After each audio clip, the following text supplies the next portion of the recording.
ప్రయత్నం చేద్దాం. వినయ్ సార్ చెప్పండి, ఏం జరిగింది? శిరీష ఎట్లా మృతి చెందింది? సార్ నైట్ నేను 10 o'clock వచ్చాను. అన్నం తింటున్నారు. నేను వచ్చి సరే నేను వాళ్ళు తిన్నాక నేను కొంచెం తినేసి పడుకున్నప్పుడు ఏదో నేను పడుకున్నా. మా సిస్టర్ ఏదో పెయిన్ లాగుంది అన్నంట. చెస్ట్ పెయిన్ అంటే పీసీఎం పెట్టినారు. ఆ రూమ్లో పడుకుంది. 8:30కి వాటర్ వస్తాయి, జమునా టవర్స్లో వాటర్ వస్తాయి. ఆ వాటర్ సౌండ్కి మార్నింగ్ 8:30కి అమ్మాయి లేచినా కూడా 8:30 అవుతుంది. 9:30కి మామూలుగా డ్యూటీకి వెళ్తుంది. లేచి స్నానం చేసి వెళ్తుంది. ఆల్రెడీ సండే కదా అని చెప్పి 8:30 వాటర్ వస్తుంటే లేపింది. అరుస్తూ ఉంది. మా సిస్టర్ రూమ్లో. నాకు ఏందా అని కొంచెం చూసి బయట ఏమన్నా అంటే నాకు అపార్ట్మెంట్ కొంచెం బయటకే ఉంటుంది. బయట నుంచి ఏమో అని మళ్ళీ ఇక్కడ ఇంట్లో నుంచే ఉంది అని చెప్పి లేచి చూసేసరికి రూమ్లో ఈమెకు ఇట్లా అంటా ఉంది. ఏమైంది ఏం లేదు వినయ్ అన్నది. అంతే, అయిపోయిందిలే వినయ్, ఏం లేదు అన్నది. ఎమ్మటే 108కి ఫోన్ చేసినాం సార్. వచ్చింది, తీసుకెళ్ళినాం, హాస్పిటల్ పోయినాక కొన్ని గంటల్లో అయిపోయింది అన్నారు.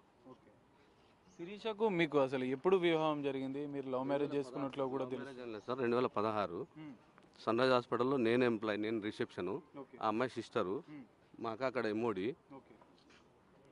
ఇట్లా స్టాఫ్ ఉన్నప్పుడు ఒక రోజు ఇట్లా కొంచెం అమ్మాయి బాగుంటుంది, ఆ తల్లిదండ్రులు ఎవరు లేరంటారు వినయ్, మంచిగా ఉంటుంది, కొంచెం లైఫ్ ఉంటుంది, అమ్మాయి బాగుంటుంది కొన్ని కన్విన్స్ చేసి సరే మాట్లాడుకోసారి చూడు అని. సరే చూసినాక సరే అమ్మాయి బాగానే ఉంది, పర్లేదు, ఇంటికి కూడా తీసుకెళ్ళినాం. సరే ఇంకా అందరినీ సమక్షంలో ఇక్కడే మన చింతలగుంట ఎస్కేఎస్ ఫంక్షన్ హాల్లో మ్యారేజ్ చేసుకున్నాం సార్. 2016 అది సార్. మరి మ్యారేజ్ చేసుకున్న సందర్భంలో వాళ్ళ కుటుంబ సభ్యులు కానీ ఎందుకు సమాచారం ఇవ్వలేదు?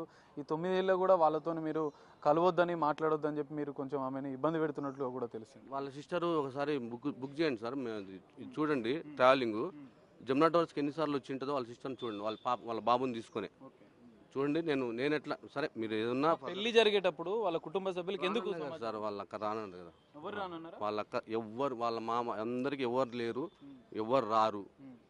మ్యారేజ్ అయిన సెకండ్ డేనే నేను ఆ అమ్మాయిని తీసుకొని వాళ్ళ ఊరు వెళ్ళిన. ఈ స్వాతి అనే జంగారెడ్డి కూడా నేనే 2 కార్లు తీసుకొని వెళ్ళి మా అక్కని చూస్తా ఇది ఒకసారి అని చూస్తా అంటే చూపించాను. మరి అప్పుడు బాగానే ఉండేనా వాళ్ళ కుటుంబ సభ్యులతో శిరీష? ఆమె తెలుసు సార్ నాకు, వీళ్ళు ఎవరు అనేది అసలు నాకు ఈ రోజు నన్ను చూడడం కూడా వాళ్ళు ఫస్ట్ టైమే. నేను వాళ్ళని చూసి ఇప్పుడు ఎవరెవరు అనేది కూడా నాకు తెలియదు.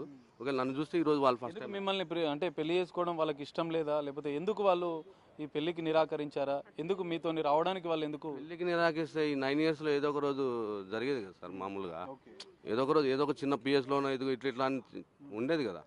మరి 9 yearsలో లేని ఈరోజు నిరాకరించి అంటే నాకే అర్థం కాలేదు సార్. అసలు నేను ఇప్పుడు అసలు ఏం జరిగింది, అమ్మాయి ఎందుకు ఏమైంది తెలుసుకోవాలని నేను కూడా వెయిట్ చేస్తున్నా. చూద్దాం అసలు ఇది విషయం ఏందో తెలుసుకొని పోదామని.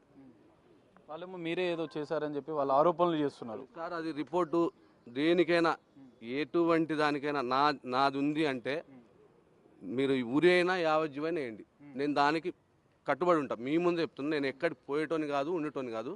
ఏది జరిగితే అది జరిగినండి సార్. అంటే మీరేం జాబ్ చేయరు, మద్యానికి బానిస్తే తరచూ వేధిస్తున్నారని చెప్పి వాళ్ళు ఆరోపణలు చేస్తున్నారు. ఆమె 2 years లేకపోతే నేనే కదా సార్ వాళ్ళ అక్కకి డబ్బులు పంపించాలన్నా నేను చెప్పి పంపించేది కదా. వాళ్ళ ఇంట్లో వాళ్ళకి ఏదన్నా కావాలన్నా, వాళ్ళకి కూలర్ కావాలన్నా, ఇవి కావాలన్నా నేను కదా పంపించేది. ఆమె 2 lakhs ఆన్లైన్ యాప్లో డబ్బులు వస్తున్నాయని పోతే నైట్ డోల్పెంట్లు ఉంటే తీసుకొచ్చి అమ్మ వాళ్ళు తిడతారేమో మా నాన్న అకౌంట్లోంచి ట్రాన్స్ఫర్ చేసుకొని పెడితే వాడు ఎస్కేప్ అయ్యిండు ఆన్లైన్లో. 2021 మన సైదాబాద్లో కూడా కంప్లైంట్ ఇచ్చిన సైబర్ క్రైమ్లో. ఈ 9 ఏళ్ళు మీరు అంతా అంటే బాగానే ఉండేదా శిరీష? మీకు ఎప్పుడు ఎలాంటి ఇబ్బంది?